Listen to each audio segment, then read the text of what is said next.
जय श्री कृष्ण। राधे राधे। आज वैशाख मास महात्म का दूसरा अध्याय सुनते हैं। भगतजनों, कल प्रथम अध्याय में हमने जाना था कि नारद मुनि ने राजा अम्बरीश को बताया था कि कलयुग में अश्वमेध यज्ञ के स्थान पर वैशाख मास के स्नान का विधान किया गया है। अब आज आगे की कथा पद्म पुराण में वर्णित दूसरा अध्याय सुनना शुरू करते हैं। सूत जी कहते हैं, महात्मा नारद के ये वचन सुनकर राजा अम्बरीश ने विस्मित होकर कहा, हे महामुने, आप मार्गशीर्ष आदि पवित्र महीनों को छोड़कर वैशाख मास की ही इतनी प्रशंसा क्यों करते हैं? उसी को सब मासों में श्रेष्ठ क्यों बतलाते हैं? यदि माधव मास सबसे श्रेष्ठ और भगवान लक्ष्मीपति को अधिक प्रिय है तो उस समय स्नान करने की क्या विधि है? वैशाख मास में किस वस्तु का दान, कौन सी तपस्या तथा किस देवता का पूजन करना चाहिए? हे कृपानिधि, उस समय किए जाने वाले पुण्य कर्म का आप मुझे उपदेश कीजिए। सदगुरु के मुख से उपदेश की प्राप्ति दुर्लभ होती है। उत्तम देश और काल का मिलना भी बड़ा कठिन होता है। राज्य प्राप्ति आदि दूसरे कोई भी भाव हमारे हृदय को इतना शीतलता प्रदान नहीं करते जितना कि आपका यह समागम। नारद जी ने कहा, हे राजन, सुनो, मैं संसार के हित के लिए तुमसे माधव मास की विधि का वर्णन करता हूँ। जैसा कि पूर्व काल में ब्रह्मा जी ने बतलाया था, पहले तो जीव का भारतवर्ष में जन्म होना ही दुर्लभ है। उससे भी अधिक दुर्लभ है वहाँ मनुष्य की योनि में जन्म लेना। मनुष्य होने पर भी अपने अपने धर्म के पालन में प्रवृत्ति होनी तो और भी अधिक कठिन है। उससे भी अत्यंत दुर्लभ है भगवान वासुदेव में भक्ति और उसके होने पर भी माधव मास में स्नान आदि का सुयोग मिलना तो और भी अधिक कठिन है। माधव मास लक्ष्मीपति को बहुत अधिक प्रिय है। माधव मास वैशाख को कहा जाता है। वैशाख को पाकर जो विधि पूर्वक स्नान, दान तथा जप आदि का अनुष्ठान करते हैं, वे ही मनुष्य धन्य एवं कृतकृत्य हैं। उनके दर्शन मात्र से पापियों के भी पाप दूर हो जाते हैं और वे भगवत भाव से भावित होकर धर्माचरण के अभिलाषी बन जाते हैं। वैशाख मास के जो एकादशी से लेकर पूर्णिमा तक अंतिम 5 दिन हैं, वे समूचे महीने के समान महत्व रखते हैं। राजेंद्र, जिन लोगों ने वैशाख मास में भांति भांति के उपचारों के द्वारा मधु दैत्य के मारने वाले भगवान लक्ष्मीपति का पूजन कर लिया, उन्होंने अपने जन्म का फल पा लिया। भला कौन सी ऐसी अत्यंत दुर्लभ वस्तु है जो वैशाख के स्नान तथा विधि पूर्वक भगवान के पूजन से नहीं प्राप्त होती? जिन्होंने दान, होम, जप, तीर्थ व प्राण त्याग तथा संपूर्ण पापों का नाश करने वाले भगवान श्री नारायण का ध्यान नहीं किया, उन मनुष्यों का जन्म इस संसार में व्यर्थ ही समझना चाहिए। जो धन के रहते हुए भी कंजूसी करता है, दान आदि किए बिना ही मर जाता है, उसका धन व्यर्थ है। राजन, उत्तम कुल में जन्म, अच्छी मृत्यु, श्रेष्ठ भोग, सुख, सदा दान करने में अधिक प्रसन्नता, उदारता तथा उत्तम धैर्य, ये सब कुछ भगवान श्री विष्णु की कृपा से ही प्राप्त होते हैं। महात्मा नारायण के अनुग्रह से ही मनोवांछित सिद्धियां मिलती हैं। जो कार्तिक में, माघ में तथा माधव को प्रिय लगने वाले वैशाख मास में स्नान करके मधुहंता लक्ष्मीपति दामोदर की विशेष विधि के साथ भक्ति पूर्वक पूजा करता है और अपनी शक्ति के अनुसार दान देता है, वह मनुष्य इस लोक का सुख भोगकर अंत में श्री हरि के पद को प्राप्त होता है। भूप जैसे सूर्य होने पर अंधकार नष्ट हो जाता है, उसी प्रकार वैशाख मास में प्रातः स्नान करने से अनेक जन्मों की उपार्जित पाप राशि नष्ट हो जाती है। यह बात ब्रह्मा जी ने मुझे बताई थी। भगवान श्री विष्णु ने माधव मास की महिमा का विशेष प्रचार किया है।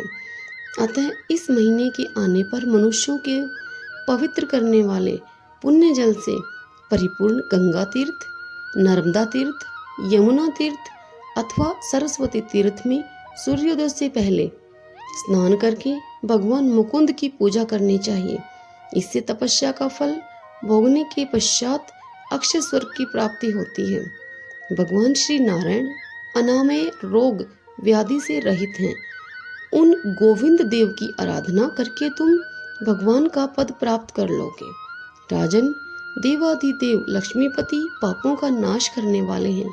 उन्हें नमस्कार करके चैत्र की पूर्णिमा को इस व्रत का आरंभ करना चाहिए।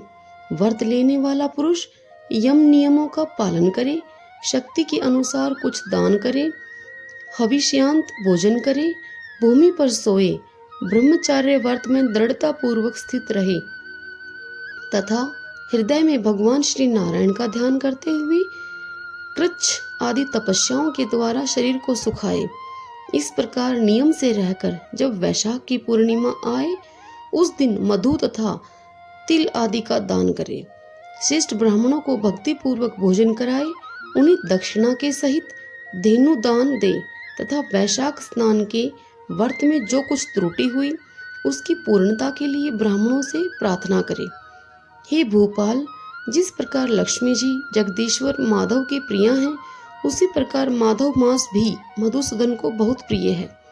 इस तरह उपयुक्त नियमों के पालन पूर्वक 12 वर्षों तक वैशाख स्नान करके अंत में मधुसूदन की प्रसन्नता के लिए अपनी शक्ति के अनुसार व्रत का उद्यापन करे। अम्बरीश, पूर्व काल में ब्रह्मा जी के मुख से मैंने जो कुछ सुना था वह सब वैशाख मास का महात्म्य मैंने तुम्हें बता दिया। अब राजा अम्बरीश पूछने लगे नारद जी से कि हे मुने, स्नान में परिश्रम तो बहुत थोड़ा है, फिर भी उससे अत्यंत दुर्लभ फल की प्राप्ति होती है। मुझे इस पर विश्वास क्यों नहीं होता? मुझे मोह क्यों हो रहा है? तब नारद जी ने कहा, हे राजन, तुम्हारा संदेह बिल्कुल ठीक है। थोड़े से परिश्रम के द्वारा महान फल की प्राप्ति असंभव सी बात है, तथापि इस पर विश्वास करो, क्योंकि यह ब्रह्मा जी के द्वारा बताई हुई बात है। धर्म की गति सूक्ष्म होती है, उसे समझने में बड़े बड़े पुरुषों को भी कठिनाई होती है। श्री हरि की शक्ति अचिंत्य है, उनकी कृति में विद्वानों को भी मोह हो जाता है। विश्वामित्र आदि क्षत्रिय थे, किंतु धर्म का अधिक अनुष्ठान करने के कारण वे ब्राह्मण तत्व को प्राप्त हो गए। अतः धर्म की गति अत्यंत सूक्ष्म है। भोपाल, तुमने सुना होगा अजामिल अपनी धर्म पत्नी का परित्याग करके सदा पाप के मार्ग पर ही चलता था, तथापि मृत्यु के समय उसने केवल पुत्र के स्नेह के वश होकर नारायण कहकर पुत्र को पुकारा। पुत्र का चिंतन करके नारायण का नाम लिया, किंतु इतने से ही उसको अत्यंत दुर्लभ पद की प्राप्ति हुई। जैसे अनिच्छा पूर्वक भी यदि आग का स्पर्श किया जाए तो वह शरीर को जलाती ही है, उसी प्रकार किसी दूसरे निमित्त से भी यदि श्री गोविंद का नाम उच्चारण किया जाए तो वह पाप राशि को भस्म कर डालता है। जीव विचित्र है, जीवों की भावनाएं विचित्र हैं, कर्म विचित्र हैं तथा कर्मों की शक्तियां भी विचित्र हैं। शास्त्र में जिसका महान फल बताया गया है वही कर्म महान है, फिर वह चाहे अल्प परिश्रम साध्य हो या फिर अधिक परिश्रम साध्य है। छोटी सी वस्तु से भी बड़ी वस्तु का नाश होता देखा जाता है। जरा सी चिंगारी से बोझ के बोझ तिनके स्वाहा हो जाते हैं। जो श्री कृष्ण के भगत हैं उनके अनजाने में किए हुए हजारों हत्याओं से युक्त भयंकर पातक तथा चोरी आदि पाप भी नष्ट हो जाते हैं। हे वीर, जिसके हृदय में भगवान श्री विष्णु की भक्ति है वह विद्वान पुरुष यदि थोड़ा सा भी पुण्य कार्य करता है तो वह अक्षय फल देने वाला होता है। अतः माधव मास में माधव की भक्ति पूर्वक आराधना करके मनुष्य अपनी मनवांछित कामनाओं को प्राप्त कर लेता है। इस विषय में संदेह नहीं करना चाहिए। शास्त्रोक्त विधि से किया जाने वाला छोटे से छोटा कर्म क्यों न हो, उसके द्वारा बड़े से बड़ा पाप का भी क्षय हो जाता है तथा उत्तम कर्म की वृद्धि होने लगती है। हे राजन, भाव तथा भक्ति दोनों की अधिकता से फल में अधिकता होती ही है।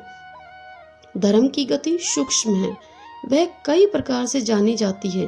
हे महाराज, जो भाव से हीन है, जिसके हृदय में उत्तम भाव एवं भगवान की भक्ति नहीं है, वह अच्छे देश और काल में जाकर जीवन भर पवित्र गंगा जल से नहाता और दान देता रहे तो भी कभी शुद्ध नहीं हो सकता, ऐसा मेरा विचार है। अतः अपने हृदय कमल में शुद्ध भाव की स्थापना करके वैशाख मास में प्रातः स्नान करने वाला जो विशुद्ध चित्त पुरुष भक्ति पूर्वक भगवान लक्ष्मीपति की पूजा करता है, उसके पुण्य का वर्णन करने की शक्ति मुझ में नहीं है। अतः हे महाराज, तुम वैशाख मास के फल के विषय में विश्वास करो। छोटा सा शुभ कर्म भी सैकड़ों पाप कर्मों का नाश करने वाला होता है।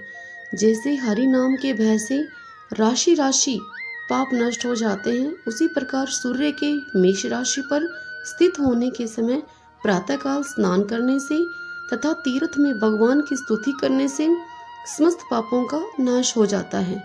जिस प्रकार गरुड़ के तेज से सांप भाग जाते हैं, उसी प्रकार प्रातःकाल वैशाख स्नान करने से पाप पलायन कर जाते हैं। यह निश्चित बात है।